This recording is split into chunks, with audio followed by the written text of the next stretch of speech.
ಎಲ್ಲರಿಗೂ ಶರನ್ನವರಾತ್ರಿಯ ಶುಭಾಶಯಗಳು. ನಾಳೆ ನವರಾತ್ರಿಯ 7ನೇ ದಿನ ಅಂದರೆ ಸಪ್ತಮಿ. ನಾಳೆಯ ದಿನ ಸರಸ್ವತಿ ಪೂಜೆಯನ್ನು ಕೂಡ ಮಾಡಲಾಗುತ್ತೆ. ಹಾಗೆ ಕಾಳರಾತ್ರಿ ದೇವಿಯನ್ನು ಕೂಡ ಆರಾಧನೆ ಮಾಡಲಾಗುತ್ತೆ. ಈಗಾಗಲೇ ನಾನು ಕಾಳರಾತ್ರಿ ದೇವಿಯನ್ನು ಹೇಗೆ ಆರಾಧನೆ ಮಾಡಬೇಕು, ಆ ತಾಯಿಗೆ ಯಾವ ರೀತಿ ನೈವೇದ್ಯವನ್ನು ನೀಡಬೇಕು, ಯಾವ ಬಣ್ಣದ ಬಟ್ಟೆ ಧರಿಸಬೇಕು, ಹಾಗೆ ಆ ತಾಯಿಗೆ ಯಾವ ಹೂ ಶ್ರೇಷ್ಠ, ಯಾವ ನೈವೇದ್ಯ ಶ್ರೇಷ್ಠ, ಹಾಗೆ ಯಾವ ಮಂತ್ರವನ್ನು ಪಠನೆ ಮಾಡಬೇಕು ಅಂತ ಎಲ್ಲವನ್ನು ವಿಡಿಯೋ ಮಾಡಿ ಹಾಕಿದ್ದೇನೆ. ಆಸಕ್ತಿ ಇರೋರು ಚೆಕ್ ಮಾಡ್ಕೊಳ್ಳಿ. ಇನ್ನು ನಾನು ಹೇಳ್ದಂಗೆ ನಾಳೆ ಸರಸ್ವತಿ ಪೂಜೆ ಕೂಡ ಮಾಡಲಾಗುತ್ತೆ. ನಾಳೆಯ ದಿನ ಆಹ್ವಾನೆಯನ್ನು ಮಾಡಿ ನಾಳಿದ್ದು ವಿಸರ್ಜನೆಯನ್ನು ಮಾಡತಕ್ಕಂಥದ್ದು. ಸೊ ನಾಳೆ ನಾವು ಯಾವ ಮುಹೂರ್ತದಲ್ಲಿ ಸರಸ್ವತಿಯನ್ನು ಪೂಜೆ ಮಾಡಬೇಕು, ಹಾಗೆ ಯಾವ ಬಣ್ಣದ ಬಟ್ಟೆಯನ್ನು ಧರಿಸಿ ಪೂಜೆ ಮಾಡಬೇಕು, ಯಾವ ರೀತಿ ನೈವೇದ್ಯವನ್ನು ನೀಡಬೇಕು, ಹಾಗೆ ಅದಕ್ಕೂ ಮುಂಚೆ ಯಾವ ಪೂಜೆ ಮಾಡಬೇಕು, ಹಾಗೆ ಮಕ್ಕಳು ಯಾವ ಸ್ತೋತ್ರವನ್ನು ಹೇಳುತ್ತಾ ಈ ಒಂದು ಸರಸ್ವತಿ ಪೂಜೆ ಮಾಡಬೇಕು, ಸರಸ್ವತಿಗೆ ಯಾವ ಹೂವು ಇಷ್ಟ, ಯಾಕೆ ಆ ಹೂವು ಇಷ್ಟ, ಎಲ್ಲವನ್ನು ಪೂರ್ತಿಯಾಗಿ ನಾನು ಈ ವಿಡಿಯೋದಲ್ಲಿ ಹೇಳ್ತೀನಿ. ಎಲ್ಲೂ ಕೂಡ ಸ್ಕಿಪ್ ಮಾಡದೆ ವಿಡಿಯೋನ ಪೂರ್ತಿಯಾಗಿ ನೋಡಿ. ವಿಡಿಯೋ ಇಷ್ಟ ಆಯಿತು ಅಂತ ಹೇಳಿದ್ರೆ ನೀವು ಈ ವಿಡಿಯೋನ ಯೂಟ್ಯೂಬಲ್ಲಿ ನೋಡ್ತಾ ಇದ್ದರೆ ನನ್ನ ಚಾನಲನ್ನು ದಯವಿಟ್ಟು ಸಬ್ಸ್ಕ್ರೈಬ್ ಮಾಡ್ಕೊಳ್ಳಿ. ಹಾಗೆ ಈ ವಿಡಿಯೋನ ನೀವು ಫೇಸ್ಬುಕ್ಕಲ್ಲಿ ನೋಡ್ತಾ ಇದ್ದರೆ ನನ್ನ ಪೇಜನ್ನು ದಯವಿಟ್ಟು ಫಾಲೋ ಮಾಡಿ. ಇನ್ನು ನಾಳೆ ಸರಸ್ವತಿ ಪೂಜೆಗೆ ಮಕ್ಕಳು ಬಿಳಿ ಬಣ್ಣದ ಉಡುಪನ್ನು ಧರಿಸಿದರೆ ತುಂಬಾ ಒಳ್ಳೆಯದು.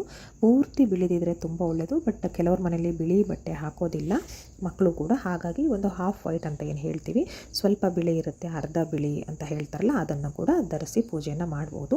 ಇದ್ರ ಜೊತೆಗೆ ದೊಡ್ಡವರು ಕೂಡ ಪೂಜೆ ಮಾಡ್ತಾ ಇರ್ತಾರೆ ಅಂತ ಅಂದರೆ ಅವರು ಕೂಡ ಬಿಳಿ ಬಣ್ಣದ ಉಡುಪನ್ನು ಧರಿಸಿ ಪೂಜೆ ಮಾಡೋದ್ರಿಂದ ಬಹಳನೇ ಒಳ್ಳೆಯದು. ಯಾಕಂದರೆ ಕೆಲವರಿಗೆ ತುಂಬ ಪುಟ್ಟ ಮಕ್ಕಳು ಇರ್ತಾರೆ, ಅವ್ರಿಗೆ ಪೂಜೆ ಮಾಡಿಸ್ಬೇಕು ಅಂತ ಅಂದಾಗ ನೀವು ಕೂಡ ತಾಯಿಯಾದವರು ಅಥವಾ ತಂದೆಯಾದವರು ಬಿಳಿ ಬಣ್ಣದ ಉಡುಪನ್ನು ಧರಿಸಿ ಸರಸ್ವತಿ ಪೂಜೆ ಮಾಡೋದ್ರಿಂದ ಬಹಳನೇ ಶ್ರೇಷ್ಠ. ಸರಸ್ವತಿ ದೇವಿಯು ನಮಗೆ ವಿದ್ಯೆಯನ್ನು ನೀಡಿದರೆ ಗಣಪತಿ ದೇವರು ನಮಗೆ ಬುದ್ಧಿಯನ್ನು ನೀಡುತ್ತಾನೆ. ವಿದ್ಯೆ ಬುದ್ಧಿ ಎರಡೂ ನೀಡಿದ್ರು ಮೊದಲಿಗೆ ಬುದ್ಧಿಯನ್ನು ನೀಡುತ್ತಾನೆ. ಹಾಗಾಗಿ ನಾವು ಸರಸ್ವತಿ ಪೂಜೆ ಮಾಡೋದಕ್ಕೂ ಮುಂಚೆ ಗಣಪತಿ ಒಂದು ಪೂಜೆಯನ್ನು ಮಾಡ್ಕೋಬೇಕು. ಇದು ಯಾವುದೇ ಪೂಜೆ ಮಾಡಿದ್ರೂ ಗಣಪತಿ ಪೂಜೆಯನ್ನು ಮಾಡಬೇಕು. ಅದರಲ್ಲೂ ನಾವು ಸರಸ್ವತಿ ಪೂಜೆ ಮಾಡ್ತಿದ್ದೀವಿ ಅಂದಾಗ ಈ ಗಣಪತಿ ವಿದ್ಯಾಕಾರಕ ಬುದ್ಧಿಕಾರಕ. ಹಾಗಾಗಿ ಬುದ್ಧಿ ಮತ್ತು ವಿದ್ಯೆಯನ್ನು ಎರಡನ್ನೂ ಈ ಗಣಪತಿ ನೀಡುತ್ತಾನೆ.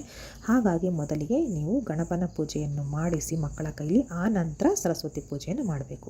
ಈಗ ಗಣಪತಿ ಪೂಜೆ ಮಾಡುವಾಗ ಯಾವ ಸ್ತೋತ್ರವನ್ನು ಹೇಳಬೇಕಂತ ಹೇಳ್ತೀನಿ. ಗಣಪತಿಯ ಯಾವುದೇ ಸ್ತೋತ್ರವನ್ನು ಹೇಳಬಹುದು.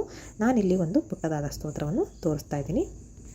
ವಕ್ರತುಂಡ ಮಹಾಕಾಯ ಕೋಟಿ ಸೂರ್ಯ ಸಮಪ್ರಭ ನಿರ್ವಿಘ್ನಂ ಕುರು ಮೇ ದೇವ ಸರ್ವಕಾರ್ಯೇಷು ಸರ್ವದಾ. ಈ ಒಂದು ಸ್ತೋತ್ರವನ್ನು ಒಂದು 5 ಬಾರಿ ಆದರೂ ಪಠನೆ ಮಾಡಿಕೊಂಡು ನೀವು ಗಣಪತಿ ಪೂಜೆಯನ್ನು ಮಾಡಬೇಕಾಗುತ್ತೆ. ಇಲ್ಲ ಇನ್ನು ನಿಮಗೆ ಸಮಯ ಹೆಚ್ಚಿದೆ ಅಂತ ಹೇಳಿದ್ರೆ ಇನ್ನೂ ಜಾಸ್ತಿ ಸಲ ಕೂಡ ಇದನ್ನು ಪಠನೆ ಮಾಡ್ಬೋದು. ತುಂಬ ಅಂದರೆ ತುಂಬ ಒಳ್ಳೆಯದಾಗುತ್ತೆ. ವಿದ್ಯೆಗೆ ಮೂಲನೇ ಈ ಒಂದು ಗಣಪತಿ ದೇವರು. ಹಾಗೆ ನಮಗೆ ಬುದ್ಧಿ ಕೊಡೋನು ಕೂಡ ಈ ಒಂದು ಗಣಪತಿ ದೇವರು. ಆಮೇಲೆ ನಾವು ಸರಸ್ವತಿ ಪೂಜೆಯನ್ನು ಶುರು ಮಾಡಬೇಕು. ಸರಸ್ವತಿ ವಿಗ್ರಹ ನಿಮ್ಮ ಮನೇಲಿ ಏನಾದರೂ ಇತ್ತು ಅಂತ ಹೇಳಿದ್ರೆ ಪುಟ್ಟದು, ಅದನ್ನೇ ಇಟ್ಟು ಪೂಜೆಯನ್ನು ಮಾಡಬಹುದು. ಅಕಸ್ಮಾತ್ ನಿಮ್ಮ ಮನೆಗೆ ಸರಸ್ವತಿ ವಿಗ್ರಹ ಇಲ್ಲ ಅಂತ ಹೇಳಿದ್ರೆ ಸರಸ್ವತಿ ಫೋಟೋನ ತಗೊಂಡು ಬಂದು ಅದನ್ನೇ ಪೂಜೆಗಿಟ್ಟು ಪೂಜೆ ಮಾಡಬೇಕಾಗುತ್ತೆ. ಈ ಒಂದು ಸರಸ್ವತಿ ದೇವಿಗೆ ದೀಪವನ್ನು ಹಚ್ಚಿ ಧೂಪವನ್ನು ಬೆಳಗಿ ಎಲ್ಲ ರೀತಿಯ ಹೂಗಳನ್ನು ಹಾಕಿ ನಾವು ಯಥೇಚ್ಛವಾಗಿ ಪೂಜೆಯನ್ನು ಮಾಡಬೇಕಾಗುತ್ತೆ. ಹಾಗೆ ಪೂಜೆ ಮಾಡುವಾಗ ಏನೆಲ್ಲ ಒಂದು ಮನಸ್ಸಿನಲ್ಲಿ ಆಸೆ ಇರುತ್ತೆ ವಿದ್ಯೆಯ ಬಗ್ಗೆ ಅಥವಾ ನಮಗೆ ಜ್ಞಾನ ಹೆಚ್ಚಿಸ್ಕೊಳ್ಳೋ ಬಗ್ಗೆ, ಅದನ್ನೆಲ್ಲವನ್ನು ಕೂಡ ನೀವು ಪೂರ್ತಿಯಾಗಿ ಬೇಡ್ಕೋಬೇಕಾಗುತ್ತೆ. ಇನ್ನು ಮುಖ್ಯವಾಗಿ ಮುಹೂರ್ತದ ವಿಷಯಕ್ಕೆ ಬರೋದಾದರೆ ಮೂಲ ನಕ್ಷತ್ರದಲ್ಲಿ ನಾವು ಸರಸ್ವತಿಯನ್ನು ಆಹ್ವಾನ ಮಾಡ್ಕೋಬೇಕಾಗುತ್ತೆ. ಅಂದರೆ ಆವಾಗ ಪೂಜೆಯನ್ನು ಶುರು ಮಾಡಬೇಕಾಗುತ್ತೆ ಅಂತ ಹೇಳ್ತಾರೆ. ಆದರೆ ಕೆಲವು ಪ್ರದೇಶಗಳಲ್ಲಿ ಕೆಲವು ಕಡೆ ಮೂಲ ನಕ್ಷತ್ರದ ಟೈಮಿಂಗ್ಸು ಚೇಂಜ್ ಆಗ್ತಾ ಹೋಗುತ್ತೆ. ಹಾಗಾಗಿ ನೀವು ಬ್ರಾಹ್ಮಿ ಮುಹೂರ್ತದಲ್ಲೇ ಈ ಒಂದು ಸರಸ್ವತಿ ಪೂಜೆಯನ್ನು ಶುರು ಮಾಡಬಹುದು. ಅಂದರೆ ನಿಮ್ಮ ಊರಲ್ಲಿ ಬ್ರಾಹ್ಮಿ ಮುಹೂರ್ತ ಹೇಗಿರುತ್ತೆ ಅದ್ರ ಪ್ರಕಾರವಾಗಿ ನೀವು ಶುರು ಮಾಡ್ಬೋದು. ಯಾವುದೋ ಒಂದು ಟೈಮ್ ಇರೋದ ಟೈಮಲ್ಲಿ ಈ ಒಂದು ಸರಸ್ವತಿ ಪೂಜೆಯನ್ನು ಖಂಡಿತ ಮಾಡಬಾರ್ದು. ಇಲ್ಲಿ ನಾನು ಕೆಲವೊಂದು ಮುಹೂರ್ತಗಳನ್ನು ಕೊಡ್ತೀನಿ, ಅದ್ರ ಪ್ರಕಾರವಾಗಿ ಪೂಜೆಯನ್ನು ಮಾಡಬೇಕಾಗತ್ತೆ. ನಾನು ಆಗಲೇ ಹೇಳ್ದಂಗೆ ಮೂಲ ನಕ್ಷತ್ರವನ್ನು ಒಬ್ಬರೊಬ್ಬರು ಒಂದೊಂದು ಪಂಚಾಂಗವನ್ನು ನೋಡಿ ತಿಳಿಸ್ತಾರೆ. ಅದೇ ರೀತಿ ನಾನಿಲ್ಲಿ 2 ರೀತಿಯ ಮೂಲ ನಕ್ಷತ್ರಗಳನ್ನು ತೋರಿಸ್ತಾ ಇದ್ದೀನಿ. ಮೊದಲನೇದಾಗಿ ಈಗ ನಾನು ತೋರಿಸುವಂಥದ್ದು ಒಂಟಿಕೊಪ್ಪಲ್ ಪಂಚಾಂಗದ ಪ್ರಕಾರ ಇರುವಂತಹ ಮೂಲ ನಕ್ಷತ್ರದ ಮುಹೂರ್ತಗಳು. ಇದ್ರ ಪ್ರಕಾರವಾಗಿ ಮೂಲ ನಕ್ಷತ್ರ ಶುರುವಾಗುವಂಥದ್ದು 28ನೇ ತಾರೀಕಿನ ರಾತ್ರಿ, ಅಂದರೆ ಇವತ್ತು ರಾತ್ರಿ 12:51 ಶುರುವಾಗುತ್ತೆ. ಹಾಗೆ ಮುಗಿಯುವಂಥದ್ದು 29ನೇ ತಾರೀಕು ರಾತ್ರಿ 2:55 ಇದು ಮುಕ್ತಾಯಗೊಳ್ಳುತ್ತೆ. ಅಂದರೆ ನಾವು ದಿನದ ಲೆಕ್ಕದಲ್ಲಿ ಹೇಳಬೇಕಂದ್ರೆ ಇವತ್ತು ರಾತ್ರಿ ಶುರುವಾಗಿ ನಾಳೆ ಮುಕ್ತಾಯ ಆಗುತ್ತೆ ಅಂತ. ಆದರೆ ಡೇಟ್ ಲೆಕ್ಕದಲ್ಲಿ ಹೋಗೋದು ಅಂತ ಆದರೆ 29ನೇ ತಾರೀಕು ಶುರುವಾಗಿ 30ನೇ ತಾರೀಕು ಕೊನೆಗೊಳ್ಳುತ್ತೆ ಅಂತ ಅರ್ಥ ಆಗುತ್ತೆ. ಅದು ಈ ಒಂಟಿಕೊಪ್ಪಲ್ ಪಂಚಾಂಗದ ಪ್ರಕಾರ ಮೂಲ ನಕ್ಷತ್ರ. ಈಗ ಬೇರೆ ಪಂಚಾಂಗದಲ್ಲಿ ಮೂಲ ನಕ್ಷತ್ರ ಏನಿದೆ ಅಂತ ತೋರಿಸ್ತೀನಿ. ಅದರ ಪ್ರಕಾರವಾಗಿ ಈ ಒಂದು ಮೂಲ ನಕ್ಷತ್ರ 28ನೇ ತಾರೀಕು ರಾತ್ರಿ 3 ಗಂಟೆ 55 ನಿಮಿಷಕ್ಕೆ ಶುರುವಾಗಿ 30ನೇ ತಾರೀಕು ಬೆಳಗ್ಗೆ 6 ಗಂಟೆ 17 ನಿಮಿಷಕ್ಕೆ ಮುಕ್ತಾಯಗೊಳ್ಳುತ್ತೆ. ಅಂದರೆ ಇಲ್ಲಿ ಡೇಟ್ ವೈಸ್ ಹೇಳೋದಾದರೆ 28ನೇ ತಾರೀಕು ರಾತ್ರಿ ಅಂದರೆ ಮಧ್ಯರಾತ್ರಿ 3 ಗಂಟೆ 55 ನಿಮಿಷ ಅಂದರೆ ಡೇಟ್ ಲೆಕ್ಕದಲ್ಲಿ 29ನೇ ತಾರೀಕು ಬರುತ್ತೆ. ಅಂದರೆ ನಾಳೆ ಲೆಕ್ಕಕ್ಕೆ ಬರುತ್ತೆ ಸರಸ್ವತಿ ಪೂಜೆ. ಹಾಗೆ ಮುಕ್ತಾಯಗೊಳ್ಳುವಂಥದ್ದು 30ನೇ ತಾರೀಕು 6 ಗಂಟೆ 17 ನಿಮಿಷಕ್ಕೆ ಅಂದರೆ 30ನೇ ತಾರೀಕು ಬೆಳಗ್ಗೆನೇ ಬರುತ್ತೆ. ಸೊ ಹಾಗಾಗಿ ಈಗ ಮೂಲ ನಕ್ಷತ್ರಗಳು ಬೇರೆ ಬೇರೆ ರೀತಿಯಲ್ಲಿ ಒಂದೊಂದು ಪಂಚಾಂಗದಲ್ಲಿ ಒಂದೊಂದು ರೀತಿ ಕೊಟ್ಟಿರ್ತಾರೆ. ಹಾಗಾಗಿ ನಾನು ಇಲ್ಲಿ ಹೇಳೋ ಮುಹೂರ್ತದಲ್ಲಿ ನೀವು ಪೂಜೆಯನ್ನು ಮಾಡಿ. ಒಟ್ಟಿನಲ್ಲಿ ನವರಾತ್ರಿಯ 8ನೇ ದಿನ ಆಗಿರುತ್ತೆ ನಾಳೆ. ಆದರೂ ನಾವು ಸಪ್ತಮಿ ತಿಥಿಯನ್ನು ಆಚರಣೆ ಮಾಡಬೇಕು. ಅದು ಒಂದು ನಾಳೆ ಸೌಭಾಗ್ಯ ಯೋಗ ಬಂದಿದೆ ಅಂತ ಹೇಳ್ಬೋದು. ಒಂದೊಂದು ಪೂಜೆಗೆ ಒಂದೊಂದು ಯೋಗಗಳು ಕೂಡಿ ಬರೋದು ತುಂಬಾ ಒಂದು ವಿಶೇಷ ಅಂತ ಹೇಳಲಾಗುತ್ತೆ. ಅದೇ ರೀತಿ ನಾಳೆ ಸೌಭಾಗ್ಯ ಯೋಗ ಇದೆ. ಅಂದರೆ ನಾವೀಗ 2 ರೀತಿಯ ದೇವತೆಗಳನ್ನು ಪೂಜೆ ಮಾಡೋದಕ್ಕೆ ತುಂಬ ಪ್ರಶಸ್ತ್ಯವಾದ ದಿನ. ಎರಡೂ ಕೂಡ ನಮಗೆ ಒಲಿದು ಬರುತ್ತೆ ಅಂತಲೇ ಹೇಳ್ಬೋದು. ಸರಸ್ವತಿ ದೇವಿ ಹಾಗೆ ಕಾಳರಾತ್ರಿ ದೇವಿ. ಈ ಕಾಳರಾತ್ರಿ ದೇವಿ ಬಗ್ಗೆ ನಾನು ಆಲ್ರೆಡಿ ಎಲ್ಲ ವಿವರಗಳನ್ನು ವಿಡಿಯೋ ಮಾಡಿ ಹಾಕಿದ್ದೀನಿ. ಈಗ ಸರಸ್ವತಿ ಪೂಜೆಯ ಬಗ್ಗೆ ವಿಡಿಯೋ ಮಾಡಿ ಹಾಕ್ತಾ ಇದ್ದೀನಿ. ಈಗ ಮುಹೂರ್ತಗಳನ್ನು ಸರಿಯಾಗಿ ತಿಳಿಸ್ತೀನಿ, ಎಲ್ಲ ನೋಟ್ ಮಾಡ್ಕೊಳ್ಳಿ. ಸರಸ್ವತಿ ದೇವಿಯನ್ನು ಆಹ್ವಾನ ಮಾಡಬೇಕಾಗಿರುವಂಥ ಸಮಯ ಇಲ್ಲಿದೆ. ಅಂದರೆ ಈ ಸಮಯದಲ್ಲಿ ನೀವು ಆಹ್ವಾನ ಮಾಡಿ ಪೂಜೆ ಮಾಡ್ಬೋದು, ಅಥವಾ ನಾನು ಆಗಲೇ ಹೇಳ್ದಂಗೆ ಬ್ರಾಹ್ಮಿ ಮುಹೂರ್ತದಲ್ಲಿ ಕೂಡ ಮಾಡಬಹುದು. ಏನು ಸಮಸ್ಯೆ ಇಲ್ಲ, ಯಾಕಂದರೆ ಹೇಗೂ ಮೂಲ ನಕ್ಷತ್ರ ಶುರುವಾಗಿರುತ್ತೆ. ಇಲ್ಲ ಅಂತ ಅನ್ನೋರು, ಲೇಟಾಗಿ ಮಾಡ್ತೀವಿ ಅಂತ ಅನ್ನೋರು ಈ ಒಂದು ಸಮಯನ ನೋಟ್ ಮಾಡಿಟ್ಕೊಳ್ಳಿ. ನಾಳೆ ಬೆಳಗ್ಗೆ ಅಂದರೆ 29ನೇ ತಾರೀಕಿನ ಸೋಮವಾರದ ಬೆಳಗ್ಗೆ 10 ಗಂಟೆ 30 ನಿಮಿಷದಿಂದ ಶುರು ಮಾಡಿ ಸಂಜೆ 6 ಗಂಟೆ 7 ನಿಮಿಷದವರೆಗೆ ನೀವು ಸರಸ್ವತಿಯನ್ನು ಆಹ್ವಾನ ಮಾಡಿ ನೀವು ಪೂಜೆಯನ್ನು ಮಾಡತಕ್ಕಂಥದ್ದು. ನೀವು ಇದೇ ಮುಹೂರ್ತದ ಒಳಗಾಗಿ ಮಾಡಬೇಕು. ಹಾಗಂತ 12 ಗಂಟೆ ಮೇಲೆ ಖಂಡಿತ ಶುರು ಮಾಡಬೇಡಿ. ನೀವು ಆದಷ್ಟು ಬೆಳಗ್ಗೆನೇ ಪೂಜೆಯನ್ನು ಮಾಡೋದಕ್ಕೆ ಪ್ರಯತ್ನ ಪಡಿ. ಸುಮ್ಮನೆ ಯಾವುದೋ ಒಂದು ಟೈಮಲ್ಲಿ ದೇವಿಯನ್ನು ಪೂಜೆ ಮಾಡ್ತೀವಿ, ಹೇಗೂ ನವರಾತ್ರಿ ನಡೀತಿದೆ, ಎಲ್ಲವೂ ಶುಭಗಳಿಗೆ ಶುಭ ಮುಹೂರ್ತ ಅಂತ ಖಂಡಿತ ಅಂದ್ಕೋಬೇಡಿ. ಆಯಾ ದೇವಿಗೆ ಅದೇ ತಕ್ಕನಾಗಿ ಒಂದು ಸೂಕ್ತವಾದ ಮುಹೂರ್ತಗಳು ಅಂತ ಇರುತ್ತೆ. ಅದೇ ಸಮಯದಲ್ಲಿ ನಾವು ಆಹ್ವಾನೆಯನ್ನು ಮಾಡಿ ಪೂಜೆಯನ್ನು ಮಾಡಬೇಕಾಗುತ್ತೆ. ಇದೊಂದು ಬಹಳ ಮುಖ್ಯವಾದ ಅಂಶ, ಎಲ್ಲರೂ ನಿಮ್ಮ ಗಮನದಲ್ಲಿ ಇಟ್ಕೊಳ್ಳಿ.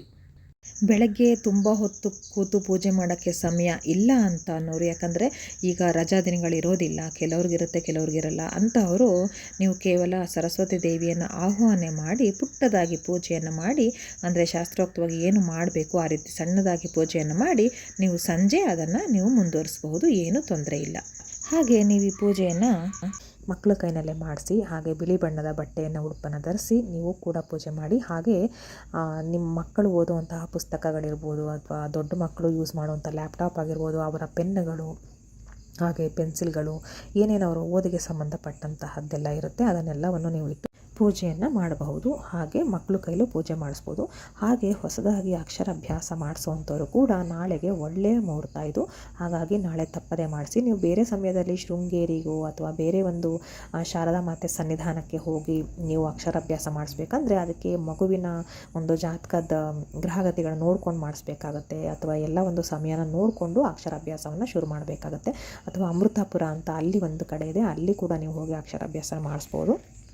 ಸೊ ಹಾಗೆಲ್ಲ ಇರುವಾಗ ಅದಕ್ಕೆ ಮುಹೂರ್ತವನ್ನು ನೋಡಬೇಕಾಗತ್ತೆ. ಜೊತೆಗೆ ಯಾವ ಮಗುಗೆ ನೀವು ಅಕ್ಷರಾಭ್ಯಾಸ ಮಾಡಿಸ್ತೀರಾ ಆ ಮಗು ಜಾತಕವನ್ನು ಕೂಡ ನೋಡಿ ಮಾಡಿಸ್ಬೇಕಾಗತ್ತೆ. ಆದರೆ ನಾಳೆ ದಿನ ನೀವು ಅಕ್ಷರಾಭ್ಯಾಸ ಮಾಡಿಸೋದಾದರೆ ಈಗ ನಾನು ಕೊಟ್ಟಿರೋ ಮುಹೂರ್ತದಲ್ಲೇ ಮಾಡಿಸ್ಬೋದು, ತುಂಬಾ ಒಳ್ಳೆಯದು. ಶಾರದೆ ತಾಯಿ ಒಲಿತಾಳೆ, ಹಾಗೆ ಸರಸ್ವತಿ ಕೂಡ ಚೆನ್ನಾಗಿ ಒಲಿದು ಮಗುಗೆ ಒಂದು ಒಳ್ಳೆಯ ವಿದ್ಯೆ ಬುದ್ಧಿಯನ್ನು ಕೊಡ್ತಾರೆ. ಇನ್ನು ನಾಳೆ ಸರಸ್ವತಿ ದೇವಿಗೆ ಬಿಳಿ ಬಣ್ಣದ ಹೂಗಳು ತುಂಬಾ ಪ್ರಿಯವಾದದ್ದು. ನೀವು ಬಿಳಿ ಬಣ್ಣದ ಹೂವುಗಳನ್ನೇ ಹೆಚ್ಚಾಗಿ ತಾಯಿಗೆ ಸಮರ್ಪಿಸಿ ಬಹಳನೇ ಸಂತೃಪ್ತಿಗೊಳ್ತಾಳೆ. ಹಾಗೆ ನೀವು ಬೇಡಿದ ಒಂದು ವಿದ್ಯೆಗೆ ಸಂಬಂಧಪಟ್ಟಿದ್ದ ವರಗಳನ್ನೆಲ್ಲ ನೀಡ್ತಾಳೆ ಅಂತ ಹೇಳ್ಬೋದು. ಹಾಗೆ ಕೆಲವು ಮಕ್ಕಳಿಗೆ ನಾಲಿಗೆ ತೊದಲುತ್ತಾ ಇರುತ್ತೆ, ಎಷ್ಟು ದೊಡ್ಡವರಾದರೂ ಸರಿಯಾಗಿ ಉಚ್ಚಾರ ಮಾಡೋದಕ್ಕೆ ಬರ್ತಾ ಇರಲ್ಲ, ಅಂಥವರು ಕೂಡ ನಾಳೆ ಬಿಳಿ ಬಣ್ಣದ ಹೂವನ್ನು ಅರ್ಪಿಸಿ ತಾಯಿಗೆ ನೀವು ಬೇಡ್ಕೊಳ್ಳೋದ್ರಿಂದ ಆ ಒಂದು ಸಮಸ್ಯೆ ಕೂಡ ಬಗೆಹರಿಯುತ್ತೆ. ಯಾಕೆ ಬಿಳಿ ಬಣ್ಣದ ಹೂವು ಆ ತಾಯಿಗೆ ಇಷ್ಟ ಅಂತ ಹೇಳಿದ್ರೆ, ಬಿಳಿ ಬಣ್ಣ ಅಂತ ಹೇಳಿದ್ರೆ ಶುದ್ಧತೆ ಸಂಕೇತ ಅಂತ ಹೇಳ್ತಾರೆ. ಹಾಗಾಗಿ ಆ ತಾಯಿಗೆ ವಿದ್ಯೆಯನ್ನು ಕೊಡೋರಿಗೆ ಅಥವಾ ಬುದ್ಧಿಯನ್ನು ಕೊಡೋರಿಗೆ ಅವರು ಮನಸ್ಸು ಶುದ್ಧವಾಗಿರಬೇಕು, ಅವರು ಕೂಡ ಶುದ್ಧವಾಗಿರಬೇಕು. ಶುದ್ಧತೆಗೆ ಆಕೆ ಬಹಳನೇ ಪ್ರಾಮುಖ್ಯತೆ ಕೊಡ್ತಾಳೆ.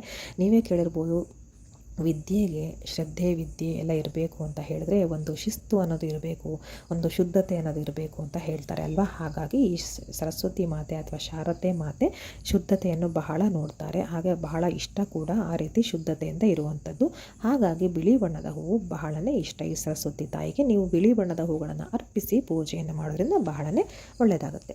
ಇನ್ನು ನೈವೇದ್ಯದ ವಿಚಾರಕ್ಕೆ ಬರೋದಾದರೆ ಬಹಳ ಸುಲಭವಾದ ನೈವೇದ್ಯ ಮನೆಯಲ್ಲಿ ಇರುವಂಥದ್ದೇ, ಅದೇ ಹಾಲು ಮತ್ತು ಸಕ್ಕರೆ. ಆದರೆ ಒಂದು ಏನು ಇಂಪಾರ್ಟೆಂಟ್ ವಿಷಯ ಅಂತ ಹೇಳಿದ್ರೆ ಹಾಲನ್ನು ಹೊಸದಾಗಿ ತಂದು ನೈವೇದ್ಯಕ್ಕೆ ಇಡಬೇಕು. ಹಾಗೆ ಸಕ್ಕರೆ ಕೂಡ ಮನೆಯಲ್ಲಿ ಇರುವಂಥದ್ದನ್ನು ಬಳಸಬೇಡಿ, ಅಥವಾ ನೀವು ದೇವ್ರ ನೈವೇದ್ಯಕ್ಕೆ ಯಾವಾಗ ಅದು ಉಪಯೋಗಿಸ್ತಿದ್ರಿ ಅಂತ ಹೇಳಿದ್ರೆ ಅದನ್ನು ಬಳಸ್ಬೋದು, ಅಥವಾ ನೀವು ಮನೆಯಲ್ಲಿ ನೀವು ಇಟ್ಕೊಂಡಿರೋದನ್ನು ಅಡುಗೆ ಮನೆಗೆ ಉಪಯೋಗಿಸೋದನ್ನು ಇಡಬೇಡಿ. ಹೊಸದಾಗಿ ತಂದು ಒಂದು ಸ್ವಲ್ಪ ಸಕ್ಕರೆನ ನೈವೇದ್ಯಕ್ಕೆ ಇಡಿ. ಮಕ್ಕಳು ಕೈಲೇ ಇಡಿಸಿ, ತುಂಬಾ ಒಳ್ಳೆಯದಾಗುತ್ತೆ. ಮಕ್ಕಳಿಗೆ ಇನ್ನೂ ಜ್ಞಾನ ಅಭಿವೃದ್ಧಿ ಆಗ್ತಾ ಹೋಗುತ್ತೆ, ವಿದ್ಯೆ ಹೆಚ್ಚುತ್ತೆ, ಒಳ್ಳೆ ಬುದ್ಧಿನ ಕೂಡ ಆ ತಾಯಿ ಕೊಡ್ತಾಳೆ. ಹಾಲು ಮತ್ತು ಸಕ್ಕರೆ ಇಷ್ಟು ನೈವೇದ್ಯಕ್ಕೆ ಸಾಕಾಗುತ್ತೆ ಸರಸ್ವತಿ ಮಾತೆಗೆ. ಈಗ ಯಾವ ಮಂತ್ರವನ್ನು ಅಥವಾ ಯಾವ ಶ್ಲೋಕವನ್ನು ಹೇಳಬೇಕು ಸರಸ್ವತಿ ದೇವರಿಗೆ ಅಂತ ಹೇಳಿದ್ರೆ, ಸರಸ್ವತಿ ನಮಸ್ತುಭ್ಯಂ ವರದೇ ಕಾಮರೂಪಿಣಿ ವಿದ್ಯಾರಂಭಂ ಕರಿಷ್ಯಾಮಿ ಸಿದ್ಧಿರ್ಭವತು ಮೇ ಸದಾ ಅಂತ ಹೇಳಿ. ಈ ಒಂದು ಶ್ಲೋಕವನ್ನು ನೀವು ಪುಟ್ಟ ಮಕ್ಕಳಾದರೂ ಕೂಡ, ಅವ್ರು ತೊದಲುತ್ತಾ ಇದ್ರೂ ಕೂಡ ಅವ್ರ ಹತ್ರನೇ ಇದನ್ನು ಹೇಳಿಸಿ, ತುಂಬಾ ಒಳ್ಳೆಯದಾಗುತ್ತೆ. ಶಾರದಾ ಮಾತೆಯ ಮಕ್ಕಳು ಬಾಯಲ್ಲಿ ನಲಿದಾಡ್ತಾಳೆ, ಹಾಗೆ ಒಂದು ಒಳ್ಳೆಯ ವಿದ್ಯೆಯನ್ನು ಕೊಡ್ತಾಳೆ ಅಂತ ಹೇಳ್ಬೋದು. ಹಾಗಾಗಿ ಈ ಒಂದು ಸ್ತೋತ್ರವನ್ನು ಎಷ್ಟು ಬಾರಿ ಅವ್ರ ಕೈನಲ್ಲಿ ಪಠನೆ ಮಾಡೋಕ್ಕಾಗುತ್ತೆ ಅಷ್ಟು ಬಾರಿ ಹೇಳಿಸಿ, ತುಂಬಾ ಒಳ್ಳೆಯದು. ಹಾಗೆ ತೊದಲುತ್ತಾ ಇರೋರಿಗೂ ಕೂಡ ಈ ಒಂದು ಶ್ಲೋಕನ ಹೇಳಿಕೊಟ್ರೆ ಅವರಿಗೆ ಮಾತು ನಿಧಾನಕ್ಕೆ ಚೆನ್ನಾಗಿ ಶುರುವಾಗುತ್ತೆ ಅಂತ ಹೇಳ್ತಾರೆ.